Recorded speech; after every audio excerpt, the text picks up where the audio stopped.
Sanibona bafethu uVanelo. So I'm here to provide an update regarding a player that plays for Cape Town City. That player is Jayden Rhodes. We all know Jayden Rhodes, bafethu, is one of the youngest skillful players akhona kwi-Betway Premiership.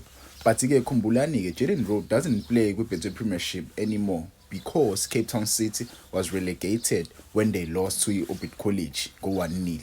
So Jayden Rhodes is one of those players okungenzeka babuye kwi-Betway Premiership abadlala abanjengo Emil Witsboy, abadlala abanjengo Shaquille April, they might leave Cape Town City njengoba kuzoqala isizini entsha because these players afunwa amateam amakhulu adlala kwi-Betway Premiership. So umdlalo njengo Jayden Rhodes was linked with the Orlando Pirates isikhathi eside kakhulu because mukhumbula kahle last season Orlando Pirates yayifuna ukumsign uJayden Rhodes ngoJanuary. He was one of those players eyayibadinga Orlando Pirates ngosikhathi bedlala kwi-Champions League. If you remember, honestly kwakuyena when Osuna Police Orlando Pirates wanted those players to help them to win i-CAF Champions League, but again they didn't sign those players because ama-team abo awavumanga ukuthi babadedele because uma u-2 ama-team i-Cape Town City neBulwane City bebeney'nkinga, so they decided to not sell these players ngoJanuary.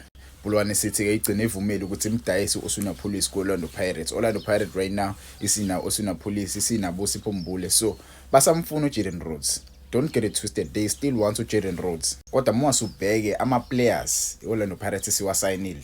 Yabo, Osuna Police, uSiyema, uMariko kulo mdlali lo uqhamuka le imali. There's another player okuMariko we-attacking midfielder ozoqhamuka soon, ozo-announce i-Orlando Pirates. Mase kuba uSipho Mbule, uYanela Mbuthuma, uMasindi Namtajela, Tshepa Ngoremi, Kosikhona Ndaba, uKwayiba, uMashiliyoni, uSihlondulu. Ukhositsileke kulo mdlali obuyele kwiBaroka simlone back kwiBaroka. So if you can count these players, 1 2 3 4 5 6 7 8 9 10, I think 11 players if I'm not mistaken. So Orlando Pirates so far they've signed 11 players. Yabo. So for Jayden Rhodes uthi ajoin Orlando Pirates ngempela kungaba umqansa kakhulu, kungaba i-difficult situation for him to join Orlando Pirates ebebona kahle ukuthi abadlali sebesayiniwe bangakanani. Because ngizwile kuthiwa iKaizer Chiefs isingenelile irace yokumsayina uMjida. Njoba sebeyingenelile nje irace yokumsayina uMjida, I think ngaba lula for iKaizer Chiefs ukuthi imthole uJayden Rhodes.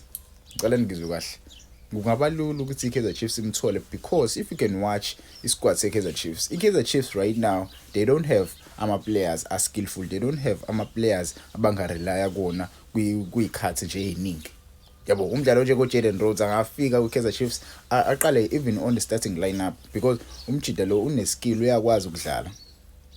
Yabo, une-skill, uyakwazi ukudlala. I-project iKaizer Chiefs ezama ukuyakha right now inkulu kakhulu, and low projects angafika afithe kuyona. I'm not saying he shouldn't come to Orlando Pirates. I really want this player. I'm an Orlando Pirates fan, but I have to be realistic at some point.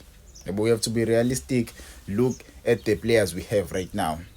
The player will see it's okay. If I go and join Orlando Pirates, he's a number 10. There is Tito Maswanga in that position. There is Sipho Mbule in that position. There is Dlamini in the position. He usually plays as a winger for Cape Town City. I often see him as a right winger and a left winger. Yabo. So if you can look at the right winger, we have Tshepa Ngoremi, we have Nkota, we have Saleng. If Saleng issues are fixed, we have Saleng. Masesberger left, we have Mfokeng, we have Osuna Police, we have Dion Hoto at some point. Now we are pa. So kungaba ikinga impela, but ke I see him playing for iPirates uma iPirates miyase idedele lo mfana lo uMfokeng.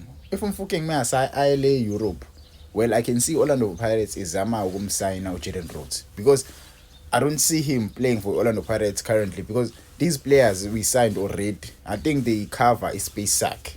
Yabo, ngeke ngaze plus mhlawumbe ungangitshela ama comments, but for me I don't think this guy right now Orlando Pirates sengakwazi ukumlanda. I think iKaizer Chiefs njobe siyingenile irace yakhe bangakwazi ukumthola because uma usubheka ama-signings eKaizer Chiefs so far, ama-signings eKaizer akekho umdlali yabo ungangitshela ngayo ozoyinikeza leya it fact iKaizer Chiefs. They sign uPaseka Marco, Ethan Chisleti, uThabiso Monyane, uNkanyiso Shinga, Flavio Silva, uSpecihle Ndlovu. Yabo, kulabadlali laba akekho umdlali labo onaleyo nto leyo, onaleyo ntshisekelo. So I think Kaizer Chiefs might win the signing of Jayden Rhodes. Asazi bafethu, ungangitshela ama comments bafethu ukuthi where do you want to see Jayden Rhodes playing next season?